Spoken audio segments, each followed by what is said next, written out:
নমস্কার বন্ধুরা, মহুয়া রান্নাঘরে সবাইকে স্বাগত জানিয়ে শুরু করছি আজকের রেসিপি। তো অনুষ্ঠান বাড়ির স্টাইলে পটল চিংড়ি। এই রকম পটল চিংড়ি খেতে কিন্তু দারুণ লাগে আর বানানো কিন্তু খুবই সহজ।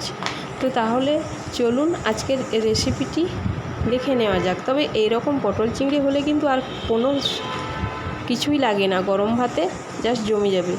তো আমি এই পটল চিংড়িটি বানানোর জন্য এখানে আমি নিয়েছি 500 গ্রাম পটল আর নিয়েছি 3টি মিডিয়াম সাইজের আলু। এবার আমি আলু আর পটলটাকে ভালো করে খোসা ছাড়িয়ে কেটে নিয়েছি এবং ধুয়েও নিয়েছি। এখানে আপনারা দেখতেই পাচ্ছেন যে আমি পটলের খোসাটাকে কীভাবে ছাড়িয়েছি। তো এবারে এখানে নিয়েছি আমি 300 গ্রামের মতো চিংড়ি মাছ। তো চিংড়ি মাছটাকে লবণ হলুদ আমি মাখিয়ে নিয়েছি। তো এবারে গ্যাসে আমি কড়াই বসিয়ে দিয়েছি। তো গ্যাসে কড়াই গরম হয়ে গেলে আমি তার মধ্যে তেল দিয়ে দিলাম। তো তেলটা গরম হয়ে গেলে আমি পটলটাও দিয়ে দিলাম।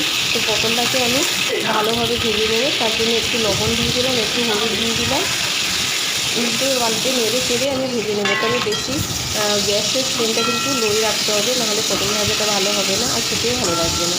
তো লো ফ্লেমে ভালো করে আমি পটলটা ভেজে নিয়েছি। দেখতেই পাচ্ছেন আমার পটলটা কত সুন্দরভাবে ভাজা হয়ে গেছে। তো আমি পটলটাকে একটা পাত্রে তুলে রেখে দিলাম, পটল ভাজা। তো এর মধ্যে এবার আমি টুকরো করে রাখা আলুগুলো আমি দিয়ে দিলাম ওই তেলে। একটু লবণ একটু হলুদ ওর মধ্যে দিয়ে আমি আলুগুলোকেও ভালো করে ভেজে নেব, উল্টে পাল্টে, যতক্ষণ না পর্যন্ত আলুটা লাল লাল করে ভাজা হচ্ছে। তো দেখুন আমার আলুটাও ভালো করে ভাজা হয়ে গেছে লাল লাল করে। তো আমি আলুটাও একটা পাত্রে তুলে রেখে দেবো। তো আলুগুলো আমি সব তোলা হয়ে গেছে। ওই তেলে আমি দিয়ে দিলাম চিংড়ি মাছগুলো। তো চিংড়ি মাছগুলো কিন্তু বেশিক্ষণ ভাজা যাবে না, খুব সামান্য ভাজতে হবে। গায়ে কালার ধরলেই আমি চিংড়ি মাছগুলোকে নামিয়ে নেবো, কেননা বেশি ভাজলে চিংড়ি মাছগুলো কিন্তু খেতে খুব শক্ত হয়ে যাবে। তো আমার চিংড়ি মাছগুলো ভাজা হয়ে গেছে। এবার আমি কড়াই বসিয়ে দিলাম, কড়াইতে তেল দিয়ে দিলাম। তেল গরম হয়ে গেলে আমি দিয়ে দিলাম তেজপাতা, গোটা জিরে আর 1 চামচ চিনি। তো ভালোভাবে ওইটা আমি নেড়ে নেব, চিনিটা যতক্ষণ না গলে যায়। তারপরে আমি 2টো মিডিয়াম সাইজের পেঁয়াজ কুচি করে রেখেছিলাম। এখন আমি পেঁয়াজ কুচিগুলো দিয়ে ভালো করে নেড়ে নিচ্ছি, লাল লাল করে ভেজে নিলাম। তার মধ্যে দিয়ে দিলাম একটা বড় সাইজের টমেটো কেটে রেখেছিলাম। তো সেই টমেটো টুকরোগুলো দিয়ে ভালো করে ওইটা ভাজতে হবে যতক্ষণ না টমেটোর গন্ধটা চলে যায়। তো তার মধ্যে আমি কিছু গুঁড়ো মশলা অ্যাড করলাম। দেখলেন লবণ দিলাম, হলুদ গুঁড়ো দিলাম, কাশ্মীরি লঙ্কা দিলাম আর দিলাম জিরে গুঁড়ো দিয়ে ভালোভাবে মশলাটা আমি কষিয়ে নিচ্ছি, ভেজে নিচ্ছি।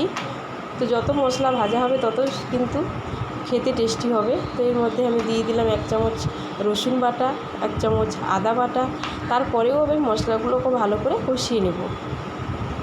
তো দেখতেই পাচ্ছেন মশলা থেকে তেল ছেড়ে দিয়েছে, কিন্তু আমি এখানে কোনো জল ইউজ করিনি। তো আমি মশলাগুলো ভালো করে ভেজে নিয়েছি। ভেজে এবার আলুর টুকরোগুলো, যে পটলের টুকরোগুলো আমি ভেজে রেখেছিলাম, ওইগুলো ওর মধ্যে দিয়ে দিলাম। দিয়ে ভালোভাবে উল্টে পাল্টে নেড়ে চেড়ে নিয়ে নিলাম মশলার সঙ্গে আলু পটলগুলো।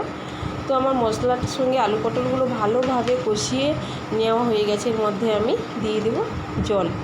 তো জলের পরিমাণটা ঠিকঠাক দিতে হবে, বেশি দিলে হবে না। বিয়েবাড়ির স্টাইলের পটল চিংড়ি, বেশি ঝোল করা চলবে না। তো এরপরে যখনই ঝোলটা ফুটে গেল আমি দিয়ে দিলাম চিংড়ি মাছগুলো।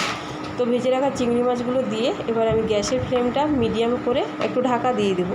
তো ঢাকনাটা খুলে 5 মিনিটের পর ঢাকনা খুলে দেখলাম অনেকটাই ঝোলটা শুকিয়ে গেছে। তারপরেও আমি আরও একটু ঢাকনা দিয়ে ফোটাবো মিনিট 2-3 মতো। তো 2-3 মিনিট ফোটানো হয়ে গেছে।